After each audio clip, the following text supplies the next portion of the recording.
Hello and welcome. My name is Alan, and we are back with more Southern horrors and other writings.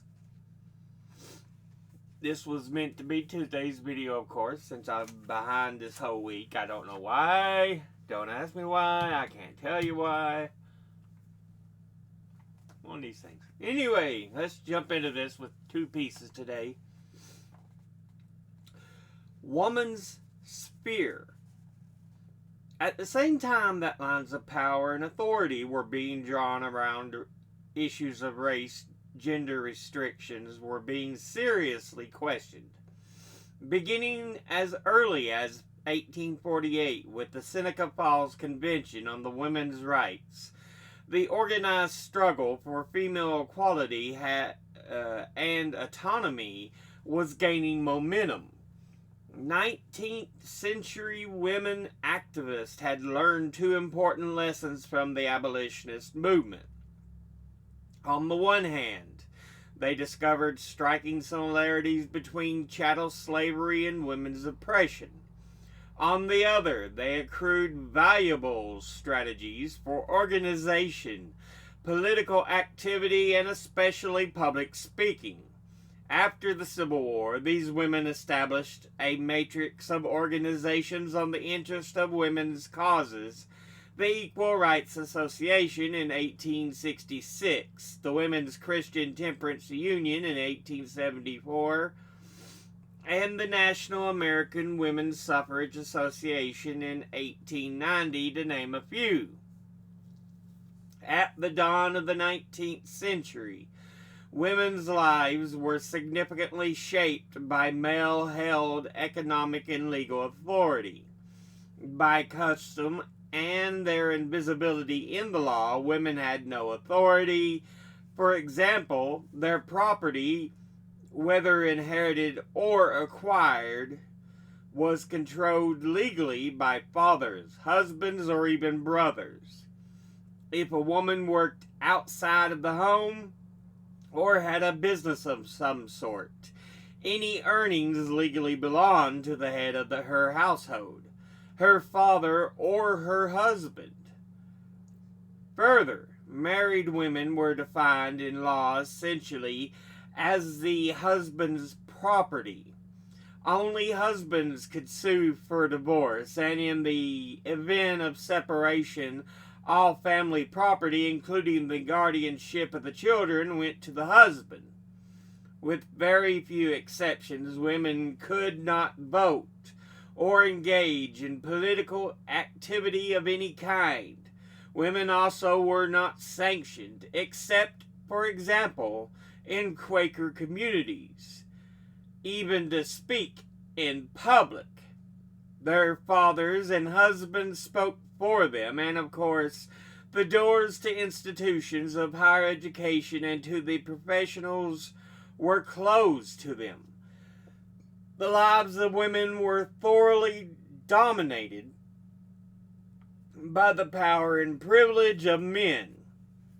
This context defined womanhood and specified the home as the appropriate sphere for women's activities, regardless of the extent to which particular women's lives did not fit the model.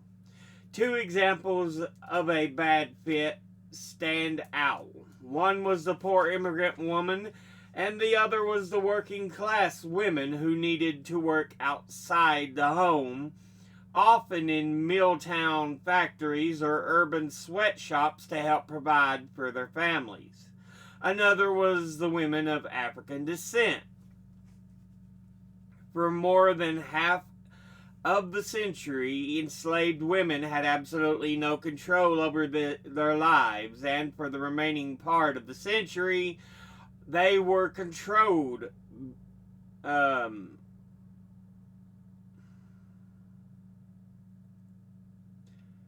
They had no control over their lives, and the remaining part of the century, they were compelled to work more often than not as field workers or as caretakers of any other women's homes, not their own.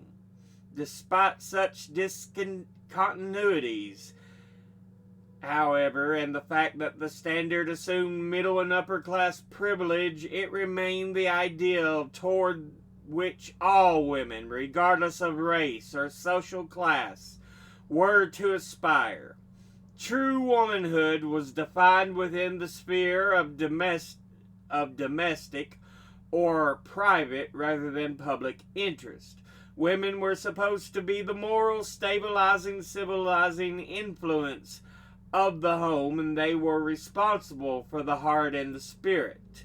Good women were supposed to be pure, pious, modest, above the weaknesses of the physical body that is uninterested in sexual pleasure, and the focused on the care of children, husband, and household. Their space was not the street, not the workplace, not the podium, not the written page, nothing that would draw attention to them in the public way. Public women were not good women. While the cult of true womanhood operated well into the 20th century, particular forces and events from the early 1800s served to undermine this model of domesticity.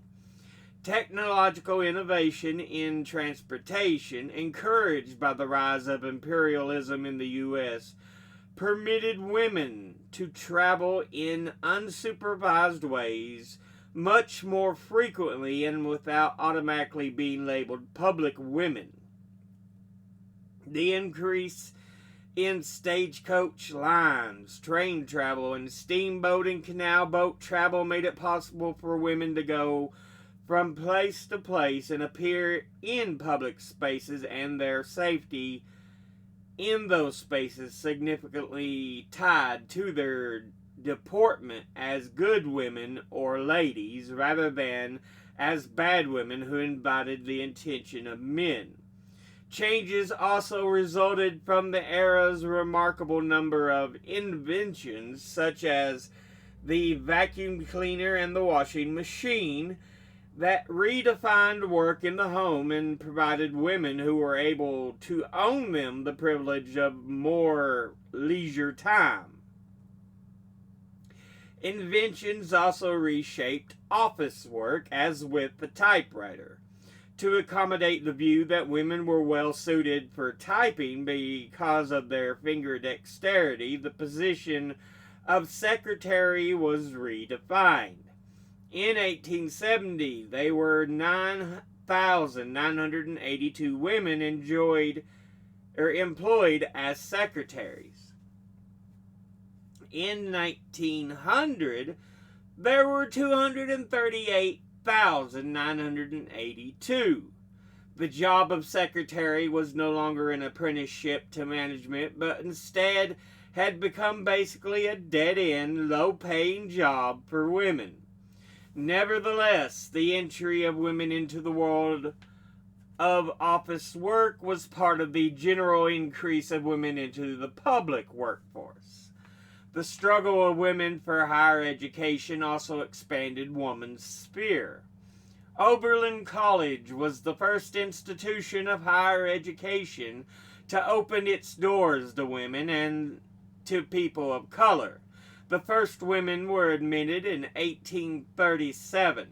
Educational opportunities generally remained scarce, however, until after the Civil War, when the emergence of women's colleges and public universities offered many more choices.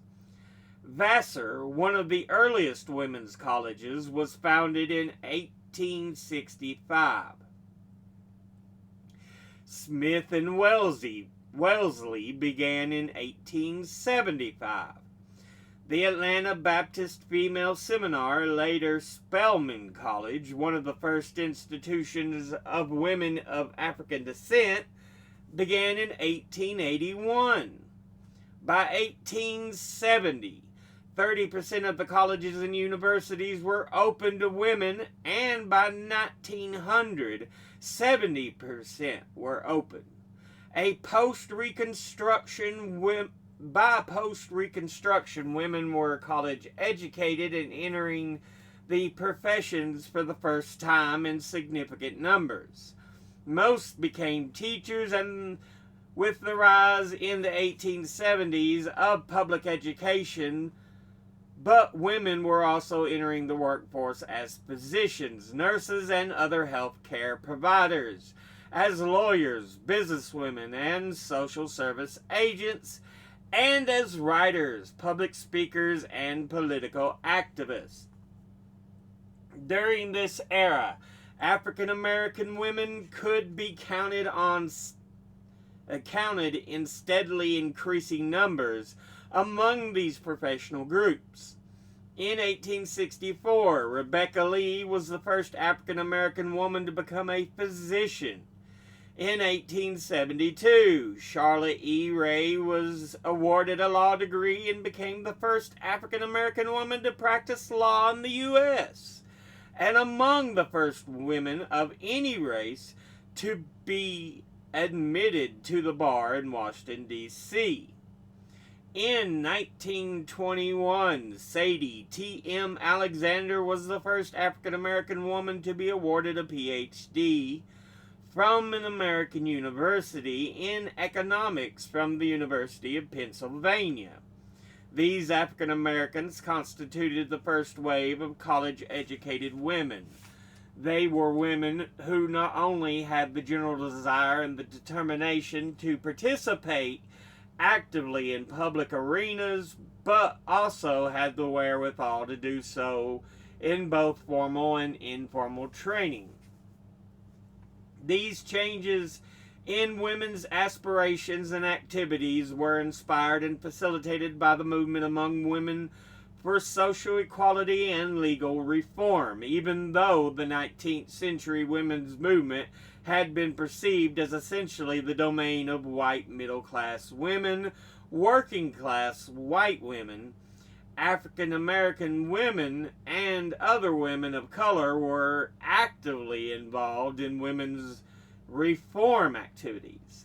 They cooperated with elite white women, sometimes smoothly, sometimes not, in mutually beneficial activities, and they were also active in various groups of their own.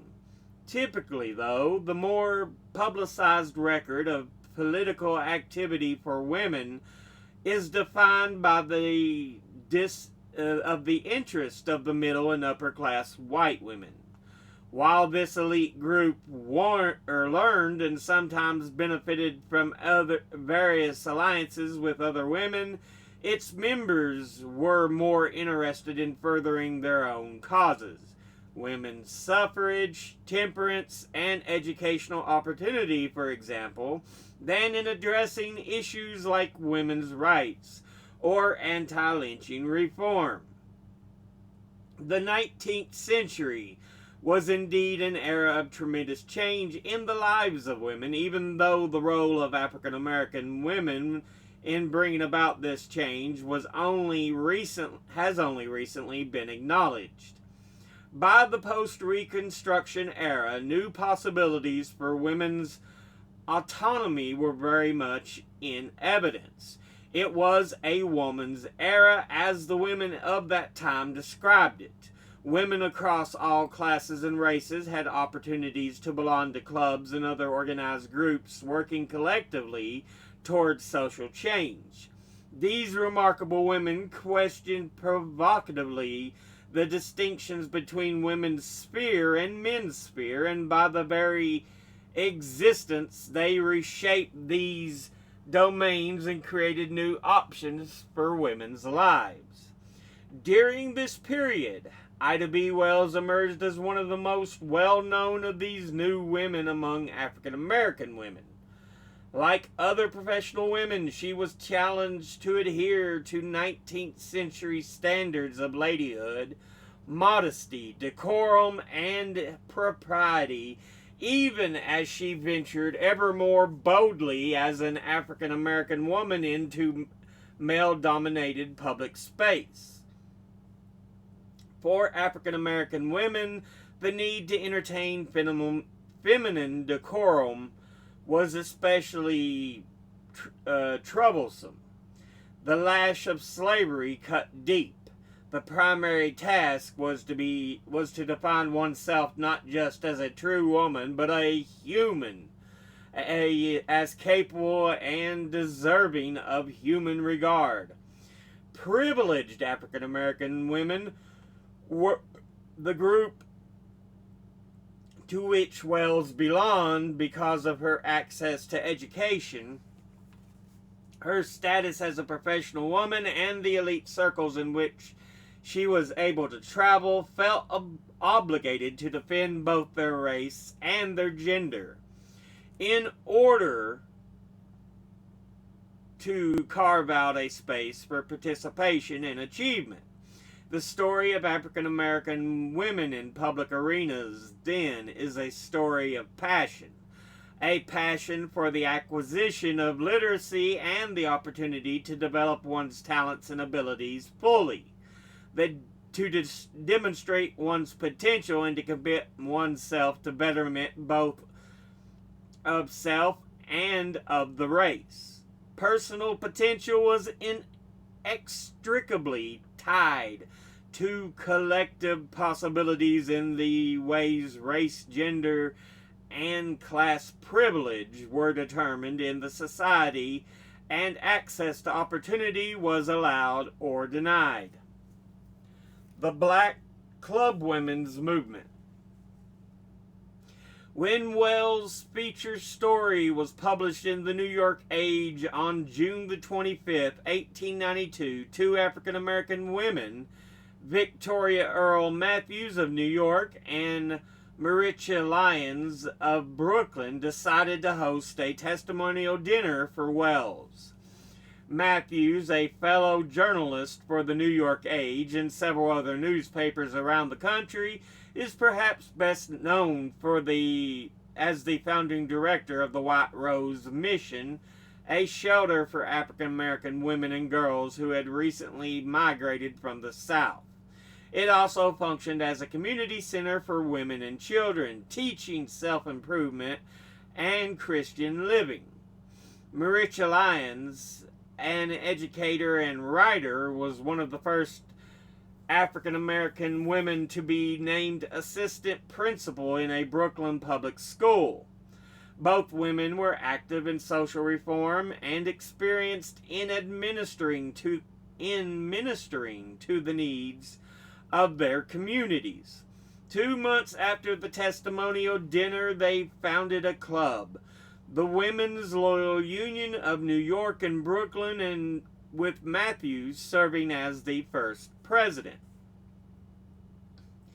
In hosting the dinner for Wells, Matthew and Lyons wanted to pay tribute to Wells' admirable and courageous work and to raise funds to help her continue that work. On October the 5th, 1892, at Lyric Hall in New York, they brought together 250 African American women from New York, Philadelphia, and Boston, including some of the most recognizable and notable women of the day. There was Josephine St. Pierre Ruffin, known for working across racial lines as a leader in the charitable work of women's clubs in Boston and throughout Massachusetts. She was also a journalist and a member of New England's Women's Press Association, composed largely of white women. Gertrude Bustill Mazel, or Marcel, I'm not sure how it's pronounced, a member of one of Philadelphia's most politically active African American families, was a nationally prominent journalist and creative writer. Susan McKinney Smith Stewart and Sarah Smith Garnett were sisters who lived in New York. Both broke new ground for African American women. Stewart as the first to practice medicine in New York State, and Garnett as the first to be named a principal of an integrated public school in Manhattan. Most, if not all, of the others in attendance were community leaders active in the charities and social reform. After hearing Wells's story, the women awarded her $500 and a gold pin-shaped brooch. In drawing together groups from 3 states, the Wells testimonial made clear that the seeds of organized reform at the national level were firmly rooted. Josephine St. Pierre Ruffin and her daughter Florence Ridley played central roles in establishing the Boston Woman's Era Club a few months later. They also founded the first monthly magazine to be published by African American women, Woman's Era, which drew correspondents from clubs across the nation and whose department heads included Victoria Earl Matthews of New York, Fannie Barrier Williams of Chicago, Josephine Salone Yates of Kansas City, Missouri, Mary Church Terrell of Washington, D.C., Elizabeth Inslee of Denver, and Alice Ruth Moore of New Orleans. Read by primarily African American women, Woman's Era became a primary vehicle for messages of political and social reform. The magazine was a vital source of information about family life and fashion, as well as a place to discuss critical issues such as healthcare, educational opportunities, and participation of women in community development, and of course, lynching. Just as influential as the Women's Era Club was the Colored Women's League of Washington, D.C., led by Helen A. Cook, Mary Church Terrell, Anna Julia Cooper, Charlotte Fortin Grimke, Josephine B. Bruce, Mary Jane Patterson, and others. African American women had long valued volunteerism, cooperative endeavor, and community service. The first women's clubs were established as early as the 1790s as auxiliaries to churches. For example, the Daughters of Allen of the African Methodist Episcopal Church. These groups primarily sought to care for the weak and infirm, feed the hungry, clothe and shelter the needy, and provide education and cultural enrichment. By the 1830s, the organizational efforts of the North shifted away from the church and discussed more directly on educational, political, and cultural activities, as would later be the case with the Lyceum, in which Wells belonged during her years in Memphis. The northern groups included the African American Female Intelligence Society, formed in Boston in 1832, before which spoke Maria Stewart, long assumed to be the first African American woman to have publicly addressed an audience of both men and women. By the post-Reconstruction era, African American women had a long history of community activism and operated several different networks of literacy, benevolent, and other community organizations. Before and during the Civil War, they had participated in both black and white abolitionist societies, and after the Civil War, they joined in the women's suffrage movement and the temperance movement, which also concerned itself with the issues related to home, family, and community development. On the 21st of July, 1896, two national organizations, the Washington, D.C.-based National Colored Women's League and the Boston-based National Federation of Afro-American Women, joined to form the National Association of Colored Women.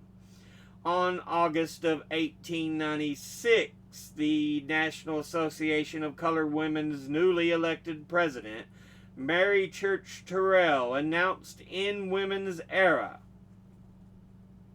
"We, the colored women of America, stand before the country today a united sisterhood, pledged to promote the welfare of our race along all the lines that tend to its development and advancement. We hope to run the whole gamut of human progress and reform. In myself, I am nothing. But with the loyal support of conscientious, capable women, all things are possible to us. The magnitude of the work to which we seem divinely called and solemnly pledged, far from frightening and depressing us, inspires to greater effort." With the motto, "Lifting as we climb," they called for the careful and conscientious study of questions that deeply and directly affected African American people in general, and African American women in particular. They sought to improve housing, education, health care, and other conditions, to better the lives of children, to improve conditions for working women, and to maintain a healthy public opinion about the race and its women. The agenda also included attention to issues such as Jim Crow laws, prison reform, and lynching. African American club women played a vital role in the anti-lynching movement from its beginning. Anti-lynching committees were formed at the NACW's local and national levels, and these groups made a special point of publicizing the lynching of African American women. Supported by the nationwide network of committees, the National Association of Colored Women Leaders were active on many anti-lynching fronts, including for the National Association for the Advancement of Colored People, the NAACP.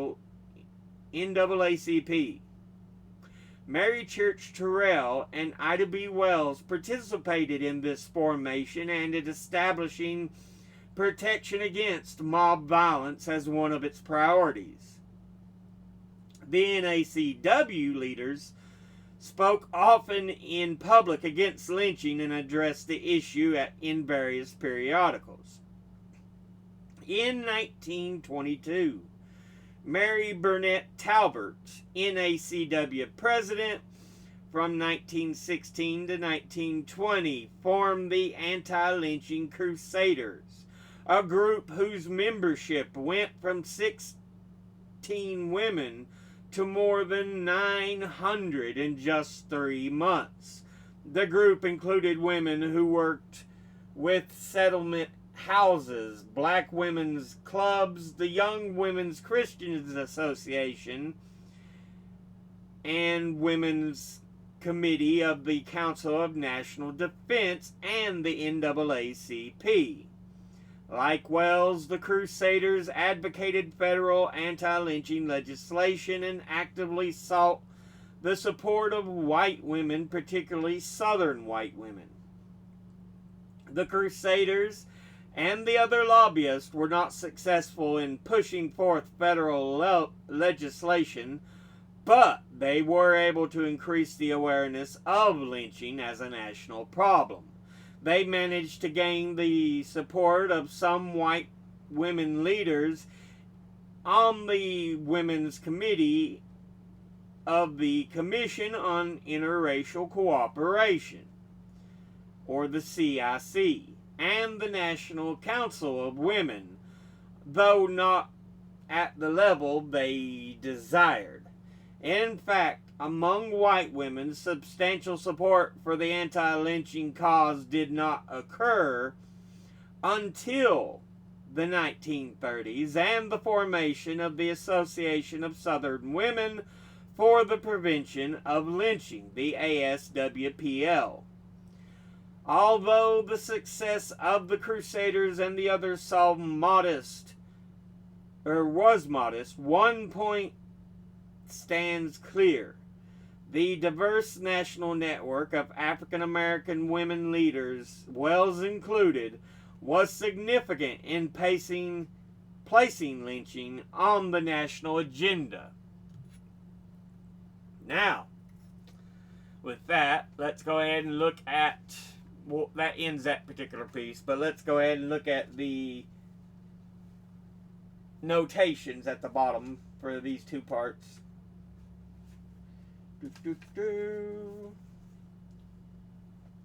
They talk about Glenna Matthews, the rise for public women and women's power and women's place in the United States, when they were talking about how the idea of secretaries exploded in the 30 years of 1870 to 1900.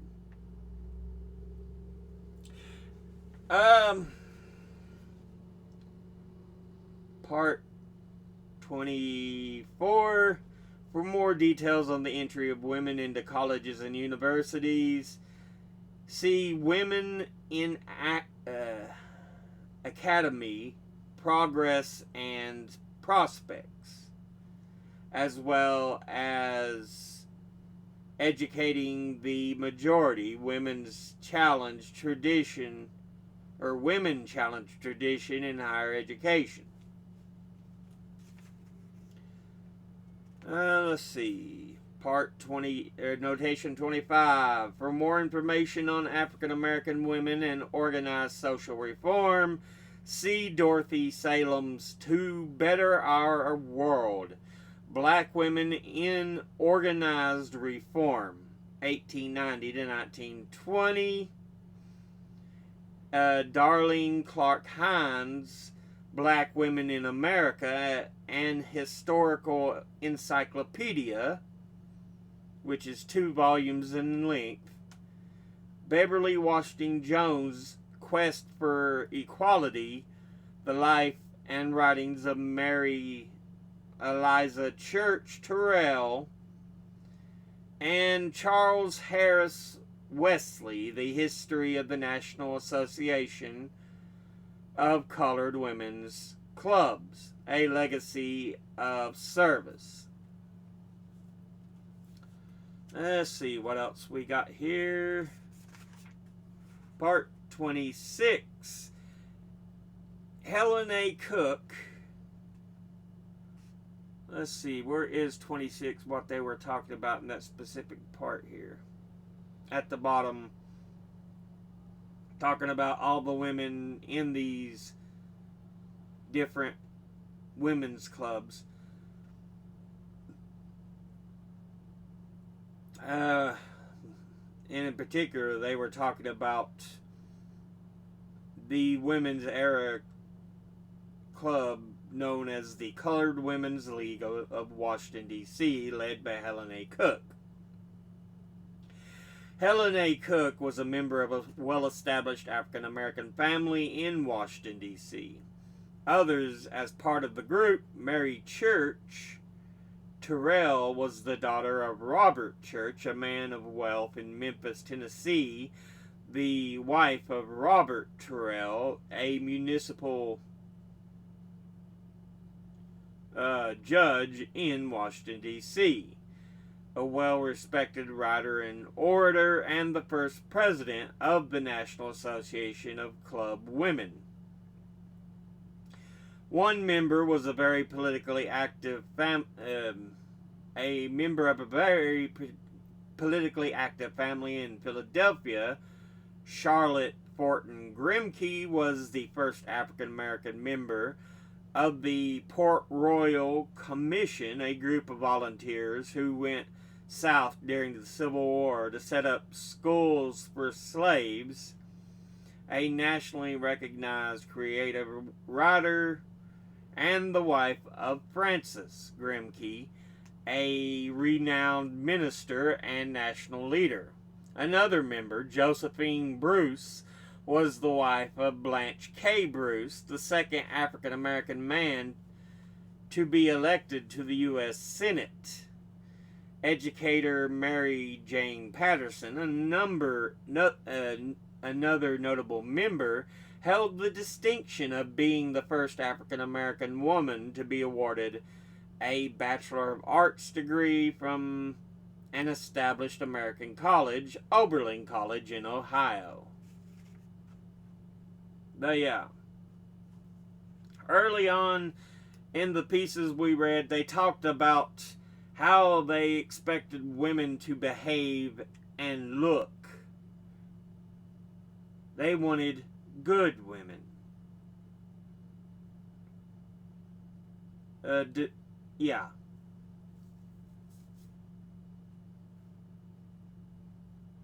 And women who were out in the public, who were out facing, talking about these things, were considered public women, and public women were not considered good women. So, yeah. Sometimes you gotta break the boundaries. Sometimes you gotta break the laws because they're not always there to make things better.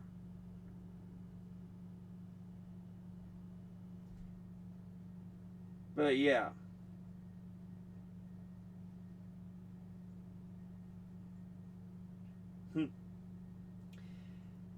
Because, let's see, what is it? Where does it say? The increase in stagecoach lines, train travel, and steamboat and canal boat travel made it possible for women to go from place to place and appear in public spaces, with their safety in those spaces significantly tied to their deportment as good women, as ladies, rather than as bad women, who invited the attention of men.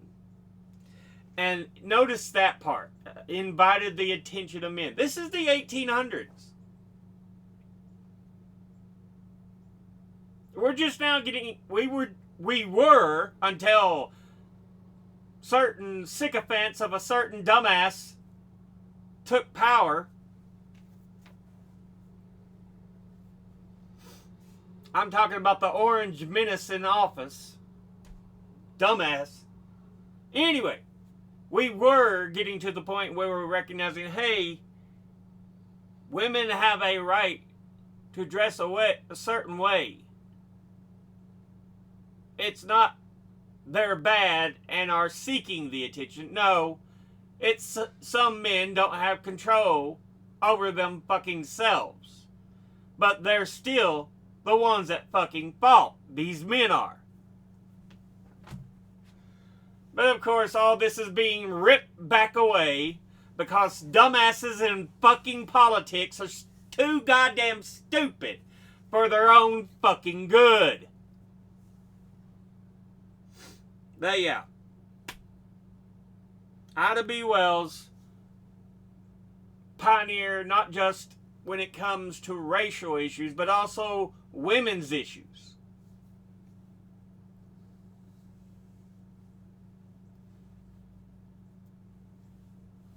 It's just sick that we can't get over this stupid goddamn fucking bump of, oh, you are a different melanistic color than I am. Get the goddamn fuck over it. Get the goddamn fuck over it.